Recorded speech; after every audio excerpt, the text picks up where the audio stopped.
Itutulong na talagang ano sa kapatid ko.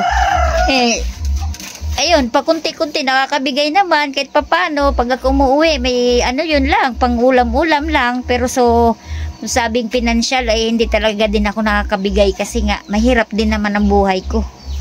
Hindi naman po kami gaanong kaanuhan. So halos parang pararehas lang naman po kami ng sitwasyon.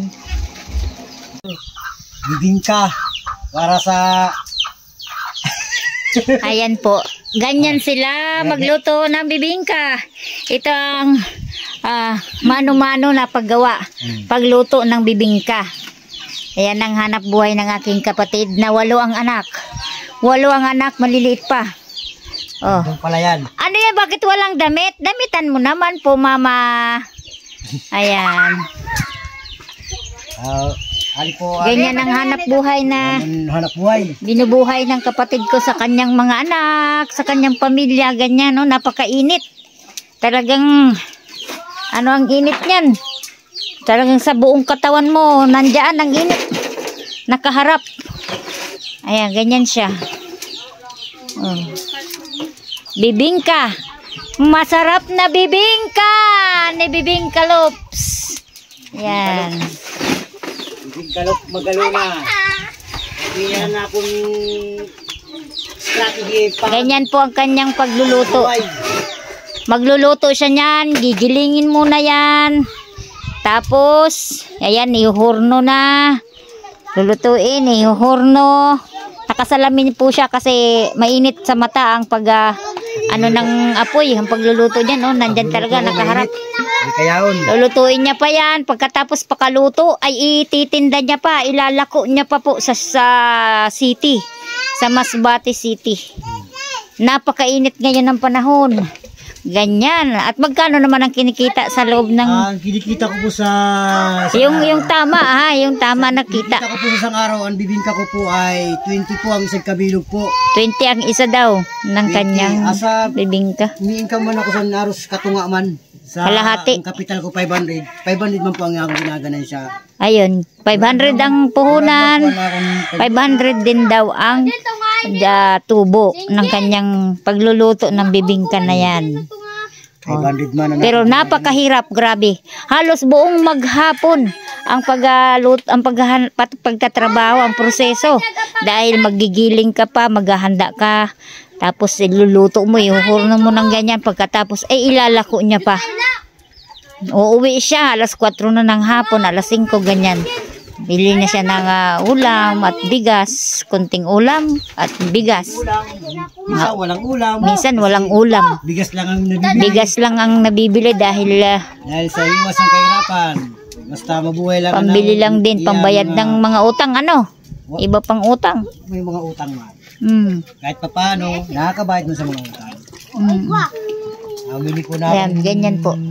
Bugas na inihimo po na first class na bugas. Bigas na hali sa Pilipinas na bigas. Quality. Ginagamitan ko po siya ng lubi na upat po na lubi. 4 na nyog. Ilang kilong asukal? 2 kilong asukar, sakto na yan. Ilang kilong bigas? 4 na bugas ang ginagamit ko. 4 na kilong bigas, 4 na nyog at 2 kilong asukal. Isang yes, pampalsa. Ay yes pa. Ali siya na naluluto siya mga isang oras na ibababad. Isang oras na ibababad. Papalsahin. Hindi naman. Ano-mano. Ayan po yung bunot. O, yan yung panggatong. Kinukuha pa yan ng bukid. Ayan. Ito po yung bahay nila. Ayan. Ito po yung bahay nila. Barong-barong, tagpi-tagpi. Yan po ang bahay ng aking kapatid. Ito po. Alagad pa din siya dito. Ito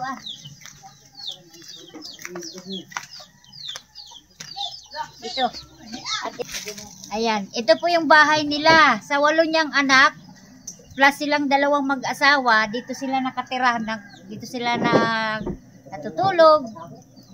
Ito yung pintuan nila. Ayan. Halika dito.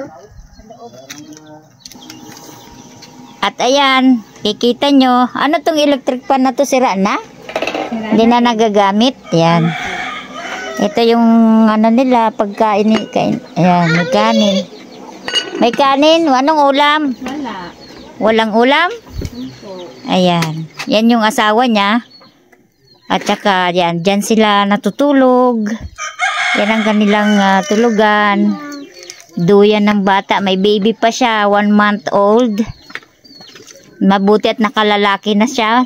7 yung babae niyang anak. Tapos, isa ang lalaki. Yan yung pinakamaliit. 1 month old na bata na baby. Lalaki na. Hindi ko alam kung masusundan pa o dagdagan pa ni Lord, bigyan pa sila, dagdagan pa ang kanilang anak. May awa ang Panginoon. Ayan. Diyan sila natutulog, silang lahat diyan. Sama-sama. Isang maliit lang na papag-papag. Ayan. Yung silong. Tingnan ko yung silong. Wala palang ano diyan, harang sa silong. Wala. Oh. Sali kayo sa 4-piece ano? Kasali sila sa 4-piece. Pero kailan lang? Ilang month pa lang naman ano? Wala pa 1 taon? Month pa lang sila. Bago pa lang sila nakasali sa 4-piece. Ayan. Ano yan? Bigas? Bigas ba yan o damit? Damit. Oh, damit. Ito po yung lagayan nila ng damit. Ito po yung lagayan nila ng damit. Sako. Ayan. Ayan po. Lagayan ng damit nila. Sako. Oh. Ano tong TV na to? Gumagana pa? Po. Ha? Po. Gumagana pa? Gumagana pa naman yung TV. Huwag mong buksan. Hayaan mo lang. Tapos, may signal kayo? Wala man. Wala. Wala. TV lang. Hindi naman nila nagagamit yung TV ngayon dahil walang signal. At saka, gumagana pa naman daw to pero walang signal. So, hindi nila nagagamit. Ayan. Kainit. Ang init ano? Po. Ang init lang. Tapos ito ano tong sako na to?